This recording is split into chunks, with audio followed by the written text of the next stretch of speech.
प्रणाम बच्चों, सब कैसे हैं? Very good.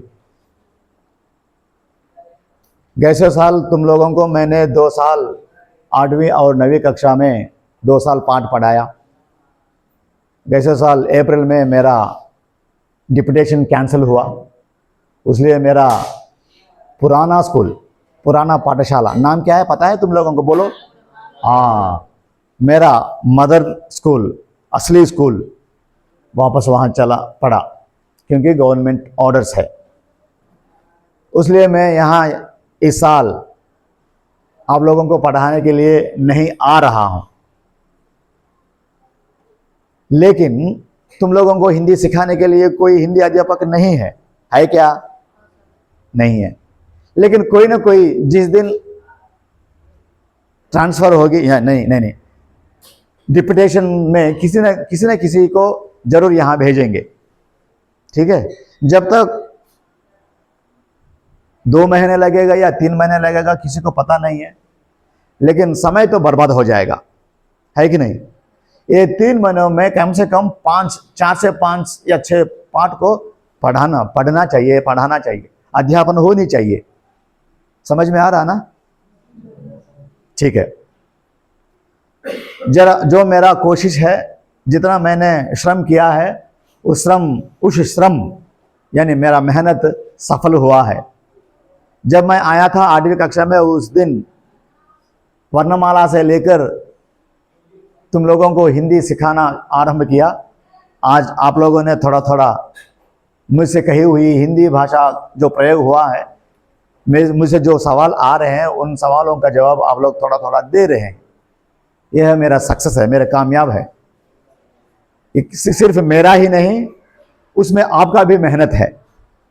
जो मेहनत किया है, जो कोशिश किया है, जो मेरी बात को माना है, जो मेहनत किया है, उन लोगों के वे लोग तो सफल हुए हैं। मेरी श्रम को वे लोग थोड़ा सा फल उनको मिला, और साथ ही साथ तुम्हारे आंसर्स, तुम्हारे जवाब को सुनकर मुझे भी खुशी हो रही है। तो मैं आज आपकी अध्यापक न होने पर भी हिंदी अध्यापक की कमी के कारण यहीं बाजू में 10 किलोमीटर के दूरी पर रहता हूं, आर्लागुड़म में। तो क्यों नहीं मैं हफ्ते में एक बार, या जब तुम लोग चाहते हो, जब तुम लोग मुझे बुलाते हो, उस वक्त आकर क्यों नहीं हफ्ते में एक बार, या जब समय मिलता है तब एक बार क्यों नहीं पढ़ाऊं? क्योंकि 2 साल का हम आपस में हमारा परिचय है, और आपको हिंदी पढ़ाने के लिए कोई अध्यापक नहीं है।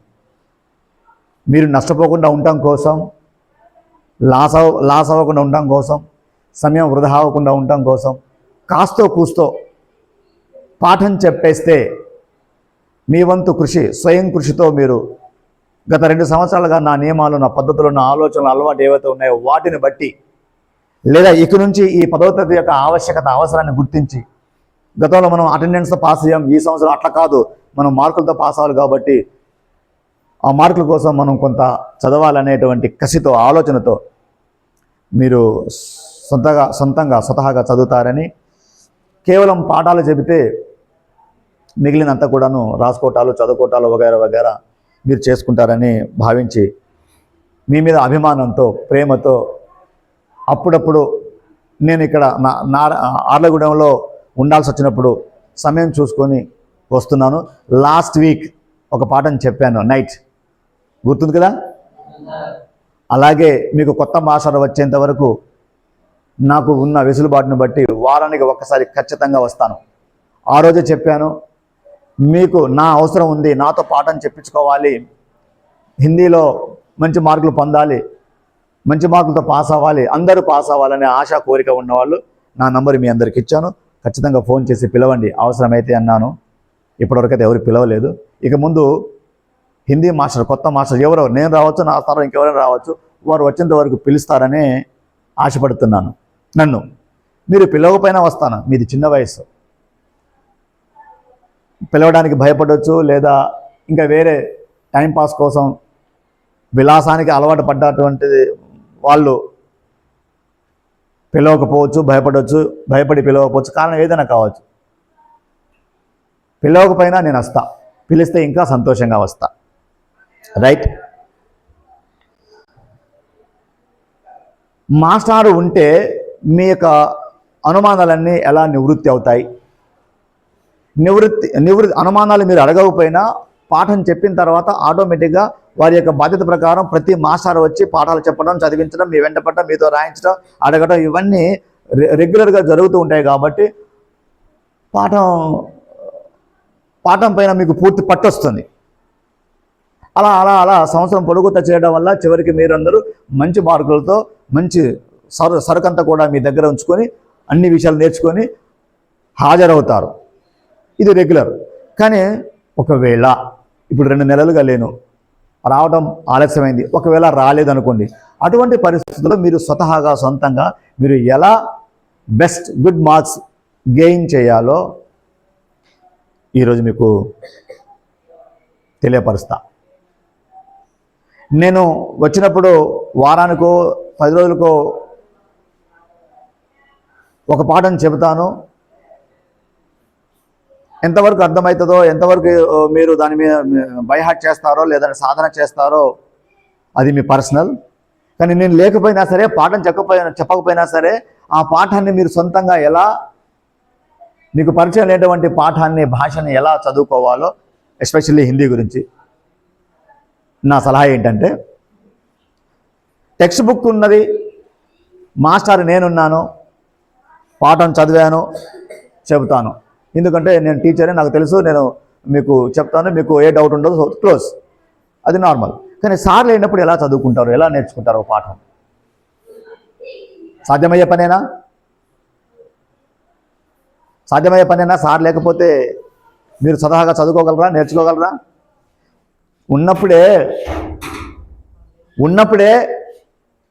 రోజు వెంట పడితేనే సామాన్యంగా కొందరు పిల్లలు వినరు, చదవరు. మరి లేనప్పుడు చదువుతారా అనుకుంటామా? అసంభవం, కష్టసాధ్యం. అయితే ఎవరికైతే ఈ సంవత్సరం యొక్క 10వ తరగతి యొక్క ప్రాధాన్యత తెలిసిన వాళ్ళు కంపల్సరీ మార్కులతో పాస్ అవ్వాలనే విషయం తెలుసు. కాబట్టి అటువంటి వాళ్ళు కాస్త భయంతోనో జాగ్రత్తతోనో సొంతంగా సార్ లేకపోయినా సరే ఎంతో కొంత మనం నేర్చుకుందాం అనుకునే పిల్లలకి నేను ఇచ్చే సలహా ఏంటంటే, మనకు సాధారణంగా ప్రతి ఏటా కూడాను గవర్నమెంట్ సంవత్సరం చివరిలో మార్చిలోనో జనవరి డిసెంబర్లో మనకు మెటీరియల్ పంపిస్తుంది. ఇది మనం అందరం హర్షించాల్సినటువంటి, అలాగే అదృష్టవంతులంగా భావించవచ్చు. ప్రభుత్వము హాస్టల్లో చదువుకునే పిల్లలకి ఉదయం 5 గంటలకు లేచిన దగ్గర నుంచి మొదలెడితే 5 గంటలకు పీఈటీ మాస్టర్ వస్తారు, పీఈటీ మాస్టర్ లేదంటే యోగా టీచరు లేకపోతే ఎవరో ఒకరు ఖచ్చితంగా వాళ్ళు వచ్చి మిమ్మల్ని 5 గంటలకు లేపి మీతో ఎక్సర్సైజ్ చేయించి, యోగా చేయించి, కొంత మోటివేషన్ విషయాలు చెప్పి అక్కడి నుంచి కరెక్ట్ సమయానికి మీరు స్కూల్కి వెళ్ళేలాగా ఫిజికల్ ఎక్సర్సైజ్ చేయించిన తర్వాత 7-7:30 ఆ ప్రాంతంలో జావ పోయించి, ఆ తర్వాత 7:30 తర్వాత 8-8:30 ఆ ప్రాంతంలో రకరకాల వారానికి ఒక వెరైటీతో రకరకాల టిఫిన్లు పెట్టించి, దగ్గరుండి వార్డెన్ గారు టిఫిన్ పెట్టించి, ఆ తర్వాత 9 o'clock నుంచి అసెంబ్లీ కండక్ట్ చేసి అక్కడి నుంచి 4:15-5 గంటల వరకు క్లాసెస్ నిర్వహించి, అన్ని సబ్జెక్టులు క్లాసెస్ నిర్వహించి, సాయంత్రం అయ్యేటప్పటికి మళ్ళీ మీకు మధ్యాహ్నం భోజనం, ఆ తర్వాత సాయంత్రం 4 గంటల తర్వాత స్నాక్స్,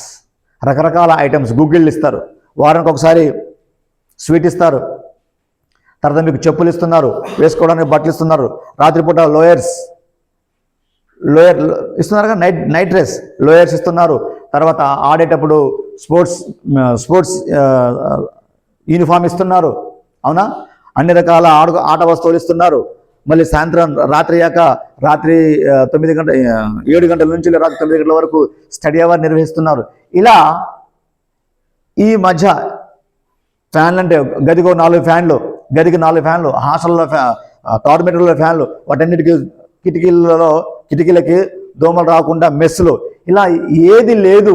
నీకేం కావాలో నువ్వు అడగకుండానే అన్ని A to Z నువ్వు ఒక మంచి పౌరుడిగా ఎదగడం కోసం గవర్నమెంట్ ఏం ఇవ్వాలో ఏం చేయాలో అన్నీ చేస్తుందా లేదా? దాంతోపాటు బుక్స్ ఇచ్చి మెటీరియల్ కూడా ఇస్తుంది. ఇలా అందిస్తున్నప్పుడు మనం ఎంత బాగా చదువుకోవాలి? చదువుకుంటున్నారు, ఇంకా బాగా చదవాలి. అయితే నా ఉద్దేశం ఏంటిదంటే, ఇవన్నీ ఎందుకు చెప్పానంటే, వీటితో పాటు గవర్నమెంట్ ఇస్తున్నటువంటి మెటీరియల్తో పాటు స్కూల్ అకాడమిక్ ఇయర్ ఆరంభంలోనే మీరు ఒక గైడ్ కొనుక్కుంటే, గైడ్ వాడితే కరెక్ట్ కాదని కొందరు పెద్దోళ్ళు చెప్పుకొచ్చారు. మెటీరియల్సే సప్లై అవుతున్నప్పుడు గైడ్ కూడా ఒక మెటీరియలే కదా, అవునరా కాదంటారా? గైడ్ కూడా ఒక మెటీరియలే. గవర్నమెంట్ ఇచ్చేటువంటి ఏదైతే మెటీరియల్ ఉందో ఆ మెటీరియల్ కాస్త మన జూన్ జూలైలో సప్లై అయితే, లేదా మనమే కొనుక్కుంటే ఆ మెటీరియల్ మనకు ఉపయోగపడుతుందా లేదా? సో మీకు నచ్చిన ఒక మెటీరియల్ కొనుక్కోండి. నేను అనుకుంటున్న మెటీరియల్ ఏంటంటే, గురువు లేకపోయినా, చెప్పేవాడు ఎవరు లేకపోయినా, 10 సంవత్సరాలుగా మీరు తెలుగు నేర్చుకున్నారు కాబట్టి, ఆ తెలుగు మన మాతృభాష తెలుగు కాబట్టి ఆ తెలుగు భాష బేస్ చేసుకొని, అందులో తెలుగు భాషతో పాటు హిందీకి సంబంధించిన మీకు ఏమేమి కావాలో కూడా హిందీ ప్రతి మాటకి, ప్రతి వాక్యానికి, ప్రతి పదానికి అర్థం ఏంటిదో తెలుగులో చెబుతూ చక్కగా వివరించబడింది. అది ఎలా ఉందంటే, గురువు లేకపోయినా పర్వాలేదు, మీరు అద్భుతంగా మీ అందరికీ తెలుగు మాట్లాడడం వచ్చు, తెలుగు రాయడం వచ్చు, తెలుగు అర్థం చేసుకుంటారు. మన మాతృభాష, మన తల్లి కడుపులోంచి పుట్టినప్పటి నుంచి మనం తెలుగు భాష మాట్లాడుతున్నాం కాబట్టి తెలుగు మీద మీ అందరికీ అనర్గళంగా మంచి పట్టున్నది, అనర్గళంగా మాట్లాడగలరు. కాబట్టి ఆ తెలుగు భాష ద్వారా హిందీ భాష లేదా ఇంగ్లీష్ భాష దేన్నైనా సరే మీరు గైడ్ మీ దగ్గర ఉంటే బ్రహ్మాండంగా మీరు, గురువు లేకపోయినా సరే 100కి 80-90 మార్కులు సంపాదించేటువంటి చక్కగా అందులో వివరించబడి ఉంది. ఒకసారి ట్రై చేయండి. మీ దగ్గర ఎవరైనా ఇప్పుడు గైడ్ ఉందా? నేను మీకు లాస్ట్ ఇయరే చెప్పాను, మీ తమ్ముళ్ళు కానీ మీ అన్నయ్యల దగ్గర కానీ, లేదా వస్తూనే మీరు బుక్స్ కొనుక్కోండి అని. ఇప్పుడు ఈ గైడ్ ఎంతమంది దగ్గర గైడ్ ఉన్నది? ఇట్లాంటి అందరూ తెచ్చుకొని మీ ఖాళీ సమయాల్లో దీన్ని ఒకసారి చూడండి. సార్ హిందీ మాస్టర్ లేకపోయినా ఇందులో ఉన్నటువంటి పుస్తకాల్లో ఉన్నటువంటి అంశాలు నువ్వు చదువుకోగలవా లేదా అది పరిశీలించు. అవును చదువుకోగలను అని నీకు నమ్మకం కలిగితే ఇది వాడు, లేకపోతే వాడద్దు. గురువుల ద్వారా, మిత్రుల ద్వారా ఎలా మీరు చెప్పించుకుంటారో అలా చెప్పించుకోవచ్చు. నేను వస్తే రెగ్యులర్గా మీకు ఏ అనుమానం లేదు. నేను ఛాలెంజ్ చేసి ప్రతిసారి కూడా ఛాలెంజ్ చేసి చెప్పాను ఏమని, నా సబ్జెక్ట్లో ఎవరు కూడాను ఫెయిల్ అయ్యేలాగా ఉండదు. ఎట్టి పరిస్థితుల్లో అందరూ కూడా మంచి మార్కులతో పాస్ అవుతారు అని నేను ముందే హామీ ఇచ్చాను. అలా నేను కష్టపడతాను, మీతో పని చేయిస్తాను. పోయిన సంవత్సరం రాకేష్ వర్ధన్కి ఎన్ని మార్కులు వచ్చాయో తెలుసా? హిందీలో గట్టిగా 99 మార్కులు వచ్చాయి. మరి అది గ్రేట్ కాదా? నా గొప్పతనం కాదు, అది ఆ అబ్బాయి గొప్పతనం. నేను అందరికీ చెప్పినప్పుడు మరి అతనికి 99 వచ్చినప్పుడు మిగిలిన వాళ్ళకి కూడా 99 రావాలిగా. మరి మిగిలిన వాళ్ళకి ఎందుకు రాలేదు? చెప్పింది నేనేగా. అయితే అది నా గొప్పతనం కాదు. నేను నార్మల్గా అందరికీ సమానంగా చెప్పాను. కానీ అతను ఎక్కువ కష్టపడ్డాడు, ఉపయోగించుకున్నాడు. మిగిలిన వాళ్ళు ఉపయోగించుకోలేదు. ఉపయోగించుకునే వాడికి ఖచ్చితంగా ఫలితం దక్కుతుంది. అందుకోసం పెద్దలు ఏమన్నారు, శ్రమ వృధా పోదు అని. సో మీరు కూడా మీ కళ్ళ ముందు ఉన్నటువంటి సాక్ష్యం రాకేష్ వర్ధన్ లాగా కష్టపడండి. అందరికీ 100కి 99 వచ్చేలాగా, వీలైతే 100 మార్కులు వచ్చేలాగా కష్టపడండి. సో साधारणतया हर साल हमारे देश में not only in our country, in entire world, सारी दुनिया में पर्व त्योहार मनाते हैं. ये त्योहार क्या होता है?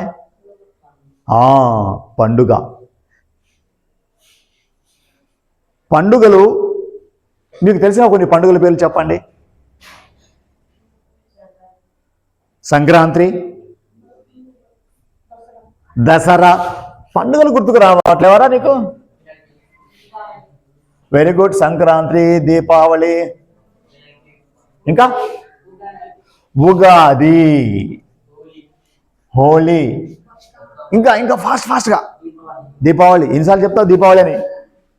చెప్పింది చెప్పకుండా కేవలం హిందూ మతానికి సంబంధించిన పండుగలే ఉన్నాయి మన దేశంలో, మన ప్రపంచంలో. ఇంకా వేరే క్రిస్మస్, రంజాన్, ఈద్ ఉల్ ఫితర్, అది నాకు కావాలి.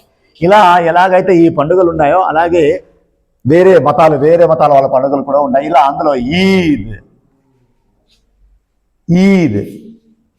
సో ఈద్ అంటే ఒక పండుగ పేరు, అది ముస్లిం సోదరుల పండుగ. సో ఈరోజు మన పాఠం పేరు ఈద్గాహ్. ఈద్గాహ్ అంటే ఏంటో తెలుసా? ఈద్ అంటే పండుగ పేరు, ఈద్ అనే పండుగ. ఈద్గాహ్ అంటే మసీదు. మసీదు ఎక్కడైతే ఈ ముస్లిం సోదరులు, ముస్లిం మతస్థులు మోకరిల్లి ప్రార్థన చేస్తారో ఆ యొక్క స్థలాన్ని, ఆ యొక్క ప్రదేశాన్ని ఈద్గా అంటారు. ముస్లిం మతస్థులు ప్రార్థన చేసే స్థలం, ముస్లిం మతస్థులు ప్రార్థన స్థలం, మతస్థుల ప్రార్థన స్థలం ఈద్గా. మన పాఠం పేరేంటిది? ఈద్గా. ఈ పాఠాన్ని రచించిన కవి పేరు ప్రేమ్చంద్. ఏం చంద్? ఈ రచయిత, రచనాకార్, కవి. ఈయన గారు కవులు ఏం చేస్తారు? రచిస్తూ ఉంటారు, రాస్తూ ఉంటారు. 9 సంవత్సరాలుగా కవులు ఏం చేస్తారో ఏ ఒక్క మాస్టారు చెప్పలేదా? మీకు తెలియదా? మీరు మర్చిపోయారా? తెలిసి కావాలని చెప్పడం లేదా? ఇలా మౌనంగా ఉంటే చెప్పే వాళ్ళకు ఇంట్రెస్ట్ రాదు. నోరు తెరిచి అది ప్రశ్న అని మీకు అనిపించినప్పుడు ఆ ప్రశ్నకు సమాధానం మీకు రైటో రాంగో తర్వాత నువ్వు ముందు కక్కు, డెలివరీ చేయి. అలా చేస్తేనే ఒక రోజు, 2 రోజులు, 3 రోజులు ఒక 4 తప్పులు చేసినా 5వ సారో 6వ సారో నీ మనసు, నీ అంతరాత్మ నీకు హెచ్చరిస్తుంది. నేర్చుకో, తెలుసుకో, ఆ రోజు ఇట్లా జరిగింది, అది కాదు, అది నీ పొరపాటు నీకు తెలియడం వల్ల మళ్ళీ ఆ పొరపాటు చేయకుండా జాగ్రత్త పడతావు. ఇది రైట్. కవులు చేసే పని ఏంటిదంటే రాస్తారు అని చెప్పగలిగే ధైర్యం, ఒక నమ్మకం నీలో ఏర్పడుతుంది. ఆ నమ్మకమే ఆ ఆత్మవిశ్వాసంగా అంటారు. ఆ ఆత్మవిశ్వాసంతో నువ్వు ముందుకు అడుగులు వేసుకుంటూ వెళ్ళే కొద్దీ నీ కెరీర్, నీ లైఫ్ దివ్యంగా తయారవుతుంది. ఆ ఆత్మ, నీ అంతరాత్మ, నీ మనస్సాక్షే నిన్ను ఉత్తముడుగా తయారు చేస్తుంది. ఇవన్నీ గత కాలంలో చెప్పాను. రైట్. पथिकों को जलती दोपहर में पेड़ सदा होते हैं छाया, खुशबू भरे स्कूल देते हैं हमको नव फूलों की माला, त्यागी तरुओं के जीवन से हम भी तो कुछ देना सीखें. ఇక్కడ ఉన్ముఖీకరణలో ఒక 4 వాక్యాలు, ఒక పారాగ్రాఫ్ ఇవ్వబడింది. ఇది ఆల్రెడీ మీకు తెలిసిన విషయంగా పుస్తకం, మా ఉద్దేశం పుస్తకంలో ఆ మ్యాటర్ ఇవ్వబడింది. దాని ఉద్దేశం ఏంటిదంటే మీకు ఇది ఆల్రెడీ తెలిసిన విషయం. సరే, తెలియకపోయినా సరే ఇక్కడ ఇచ్చిన ఈ పారాగ్రాఫ్లో మీరు అర్థం చేసుకొని నేను చదివిన దాన్ని బట్టి ఇక్కడ కొన్ని ప్రశ్నలు ఇచ్చారు. ఆ ప్రశ్నలకు సమాధానం మీరు చెప్పగలగాలి. కొత్తదేం కాదు. చూడండి, మళ్ళీ చదువుతాను. पथिकों को जलती दोपहर में पेड़ सदा देते हैं छाया, खुशबू भरे फूल देते हैं हमको नव फूलों की माला, त्यागी तरुओं के जीवन से हम भी तो कुछ देना सीखें. మొదటి ప్రశ్న మీకేం అర్థమైందో టెస్ట్ చేస్తున్నాను. టెస్ట్ నేను కాదు, ఈ పుస్తకం తయారు చేసినటువంటి కోరినటువంటి ఎన్సీఆర్టీ ప్రభుత్వాలు, మేధావులే ఈ ప్రశ్నలకు సమాధానం మీ నుంచి ఎలా వస్తుందో అనే చిన్న ఫ్రెండ్లీ టెస్ట్. पथिकों को जलती दोपहर में सुख व आराम किससे मिलता है? ఇది ప్రశ్న. కిస్సే, దేనితో, మిల్తా హై, లభిస్తుంది, దొరుకుతుంది. ఈ ప్రశ్నకి ఆన్సర్ ఇక్కడ పారాగ్రాఫ్లోనే ఇచ్చారు. पथिकों को जलती दोपहर में सुख व आराम किससे मिलता है पथिक ఎవరికైనా ఐడియా ఉందా పథిక్ అంటే ఏంటిదో 4 సంవత్సరాలు చదివారు 6th 7th 8th 9th ఏం చదివారు ఏం తెలుసుకున్నారు సార్ తెలుసుకున్నాం కానీ ఆయా తరగతుల్లో పరిచయమైన పదాలు భాష వేరే ఈ తరగతిలో ఇప్పుడు ఈ పాఠంలో పరిచయమైన ఈ పదం వేరేగా ఉంది ఇది మాకు ఎక్కడ టచ్ కాలేదు కాబట్టి మాకు తెలియదు సార్ అలా మీకు పుస్తకంలో అన్ని పదాలు తెలియనివే ఉంటాయి అవునా సరే మీరు అన్నదే నిజమైతే మిమ్మల్ని ఇబ్బంది పెట్టను పథిక్ అంటే బాటసారి పథిక్ అంటే ఏంటిది బాటసారి పథికో అంటే బాటసారులకు బాటసారుల पथिकों को जलती दोपहर में जलती दोपहर జల్దీ అంటే ఇలా నేను ఇక్కడ ఇచ్చినటువంటి వాక్యాలని తెలుగులో ఎక్స్ప్లెయిన్ చేస్తే మీరు అవలీలగా ఆన్సర్ ఇవ్వగలరు కానీ నేను ఎక్స్ప్లెయిన్ చేయకుండానే మీరు ఎంతవరకు ఈ 4 సంవత్సరాలుగా చదివినటువంటి చదువు మీకు ఎంతవరకు అవగాహన ఉందో మీ యొక్క ఆన్సర్ నిర్ణయిస్తుంది అది నాకు తెలుసుకోవాలని ఉంది ఈ టెస్ట్లో మీరు ఎవరు కూడా నోరు తెరిచే పరిస్థితులు లేరు లాస్ట్ पथिकों को जलती दोपहर में सुख व आराम किससे मिलता है